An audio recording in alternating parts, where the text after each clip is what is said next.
Bonjour à tous et soyez les bienvenus dans ce nouveau numéro de Tilt. Aujourd'hui sur notre plateau, Alix Beauchamp. Bonjour, merci Salut. d'être ici. Tu es notre chroniqueuse réseaux sociaux. Face à toi aujourd'hui, Mickaël Roux, auteur, dessinateur et scénariste de bande dessinée. Ça faisait longtemps que je voulais vous inviter, c'est désormais chose faite. Nous allons parler du tome 5 de Jeux de gamin que j'ai juste sous la main. Le dernier de vos albums publiés, mais pas seulement, on va aussi faire un petit retour sur votre carrière. Voilà, on va avoir 5 minutes pour parler de tout ça. À la fin de l'émission également, Désinvolte, vous les connaissez peut-être en live, 7 ans qu'ils écument les scènes Tourangelle. Les 5 amis sortent leur premier album qui s'appelle de façon très originale Volte-Face, les Désinvoltes, on en parle à la fin de l'émission. Mais pour commencer, Alix, donc tu t'es creusé la tête et tu as scrollé local. Exactement. Il existe quelques applications utilisables pour acheter de la nourriture à proximité. Alors c'est ça, l'idée justement c'est d'essayer de trouver des petits tips pour continuer à consommer local. Je sais que c'est pas du tout évident en ce moment et on ne sait pas vraiment quand est-ce que ça va le redevenir. C'est vrai. Donc j'ai essayé de chercher des outils qui vont vous permettre de le faire. Je pense on commence à être tous sensibilisés au système de click and collect, ce genre de choses. Donc du coup j'ai 2 applications à vous proposer. La première, je pense que je la présente mais je la présente plus vraiment, c'est la ruche qui dit oui. Donc qu'est-ce que c'est que ce système? C'est on s'inscrit sur une ruche et des ruches, il y en a un petit peu partout en France. Donc en l'occurrence, j'ai fait un calcul, 60 km autour de Tours, il y en a plus d'une vingtaine. Déjà à Tours-Centre, il y en a une avenue de Gramont, il y en a une dans le Vieux-Tour, il y en a une à Tours-Nord, à Saint-Cyr, donc c'est hyper pratique. Et le week-end, vous commandez parmi une liste de producteurs qui vont proposer leurs produits, donc des fruits, des légumes, du fromage, de la viande, même des plats préparés. Et puis vous allez les chercher dans un point de collecte le mercredi qui suit. Donc ça en attendant, c'est le fonctionnement d'une des ruches qui est Tours-Centre. Donc l'idée c'est qu'on peut se greffer à la ruche de notre choix. J'ai vu que du côté d'Orléans, il y en a aussi, Blois aussi, il y en a partout. Donc juste sur la région centre, c'est plus d'une trentaine de ruches. On est proche du système de la MAP, donc du marché de l'association C'est de marché de exactement ça. producteurs et du C'est magasin ça. où on va récupérer nos affaires. Sur 100 € réglés sur la ruche qui dit oui, il y en a 80 qui vont directement au producteur, ce qui est beaucoup plus qu'en grande surface par exemple. Donc c'est quand même un outil qui est vraiment pratique. Et le deuxième outil que j'ai découvert, et je l'ai littéralement découvert puisqu'il ne fonctionne pas vraiment à Tours, puisqu'il y a très peu de commerces qui y sont référencés, c'est une application qui s'appelle Olka. Donc le commerçant peut simplement s'inscrire dessus, il va faire sa plateforme, il va référencer ses produits et vous pouvez faire un click and collect. Donc il y a les prix, il y a toutes les prix, il y a toutes les références du produit. Vous faites votre petit panier et vous allez les chercher le lendemain ou l'après-midi directement. Et justement, ce qui peut être chouette, c'est de pousser en fait vos commerçants à se mettre sur ce type de plateforme.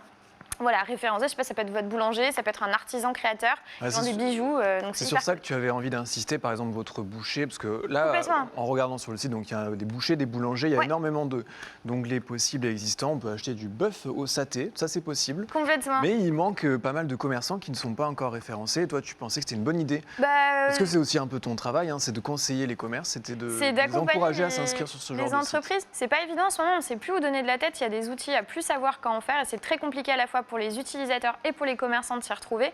En fait, c'est une solution qui est hyper simple et j'en ai jamais entendu parler depuis le début de la crise Covid et pourtant ça commence à être long. On t'avait caché ça? Ouais, c'est incroyable, je suis tombée dessus, mais vraiment, j'ai littéralement tapé local dans mon App Store et je suis tombée dessus.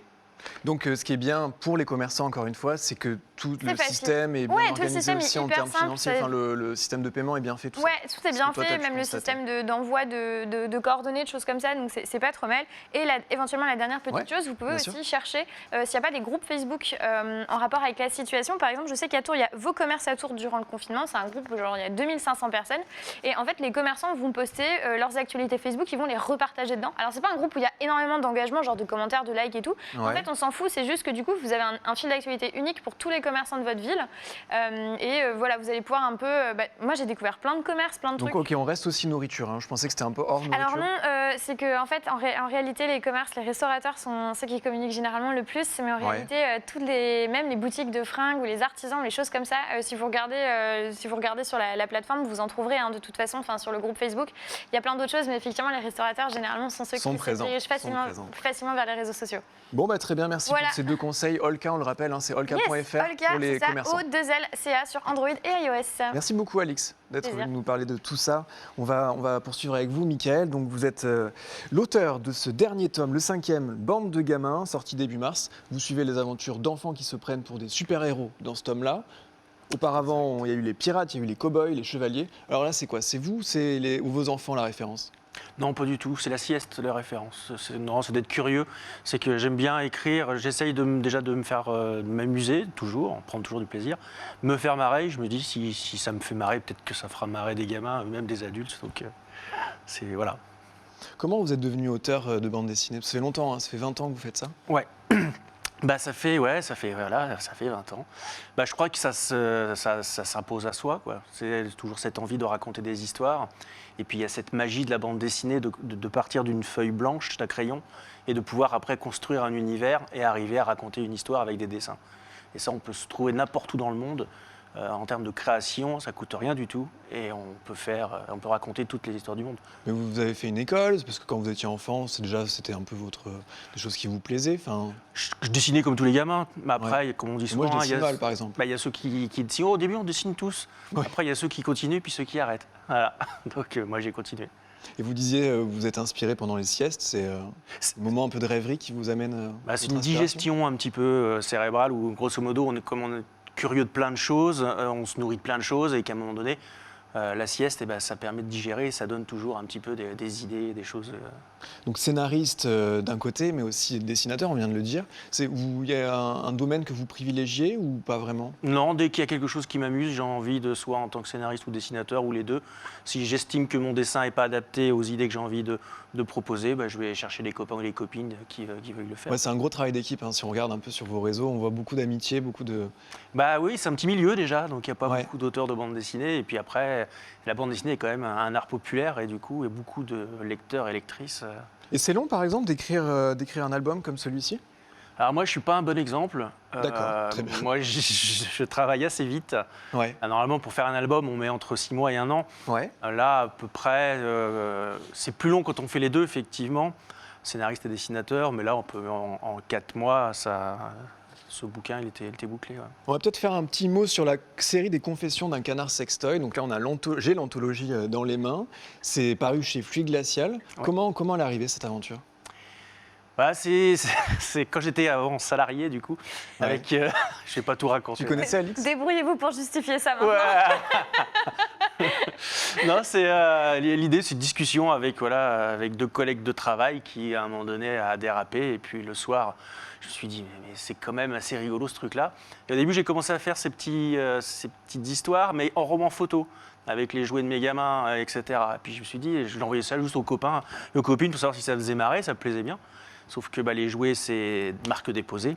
Et donc, du coup, je me suis dit, tiens, il faut que je trouve quelqu'un qui va dessiner. Et donc là, on s'est mis à deux sur le dessus. Donc, on est Émilie Chantilly. On a pris un pseudo pour être Ouais. un peu plus fleuri que... Vous avez une cible que vous préférez? Parce que bon, là, c'est plutôt pour adultes, on va dire. C'est comique, hein, c'est vraiment drôle. En tout cas, je le trouve. Vous écrivez plutôt pour les enfants, les adultes? Il y en a une des deux cibles que vous préférez? Les deux. Moi, dès que s'il y a quelque chose qui me plaît, je vais aller vers... Après, l'écriture sur des scénarios, plus pour les enfants, sont plus difficiles parce qu'on a quand même, à un moment donné, une censure. Enfin, une censure. Il y a des choses qu'on ne peut pas aller au-delà. Avec l'adulte, je pense qu'on peut aller...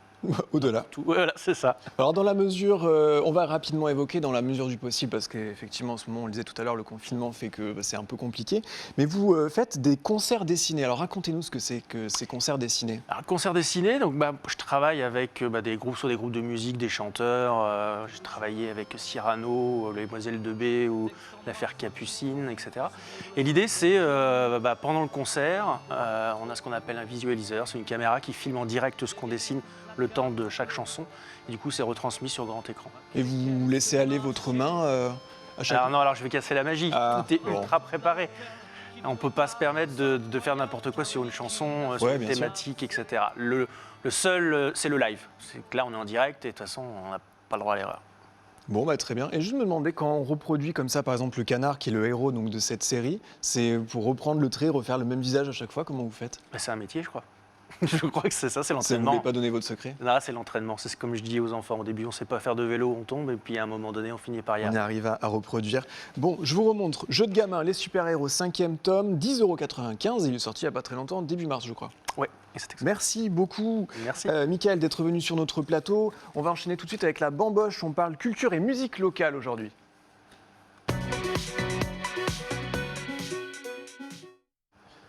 Volte-Face, le premier album du groupe pop-rock Désinvolte. 11 titres, ce sont aussi les premiers de leur répertoire écrits en français. On les écoute se présenter.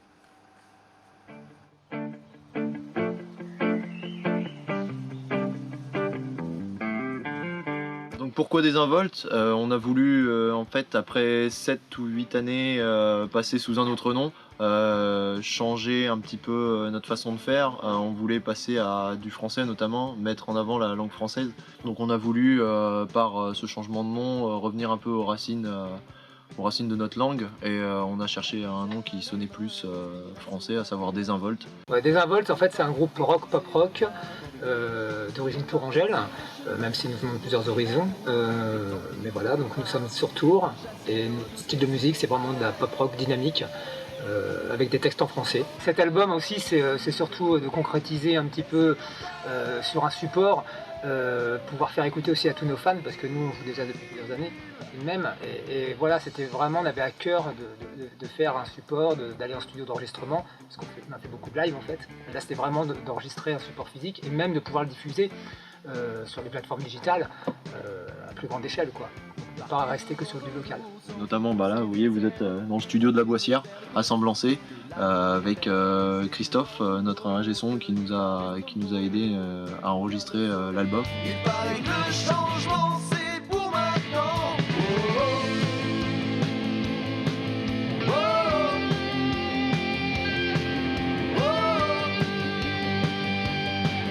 oh. Toujours des réponses évasives, ne pas risquer de froisser l'opinion, des promesses qui restent fictives. Attention, c'est bientôt les élections, des choses promises que les gens salivent, et on sait très bien qu'on l'aura dans le tuyau. Enfin, ne soyez pas impatients, car il paraît que le changement c'est pour maintenant. Oh, oh. Oh, oh. Oh, oh. On en profite aussi pour remercier justement au passage toutes les personnes qui ont participé, qui nous ont aidés et qui ont contribué en fait à la sortie de l'album. Franchement, c'était un projet fou à mettre en place dans un contexte pareil. Et on tient vraiment à remercier toutes les personnes qui nous ont aidés autour de nous. Il est disponible depuis le 12 mars sur toutes les plateformes digitales, mais aussi sur notre site internet désinvolte.fr.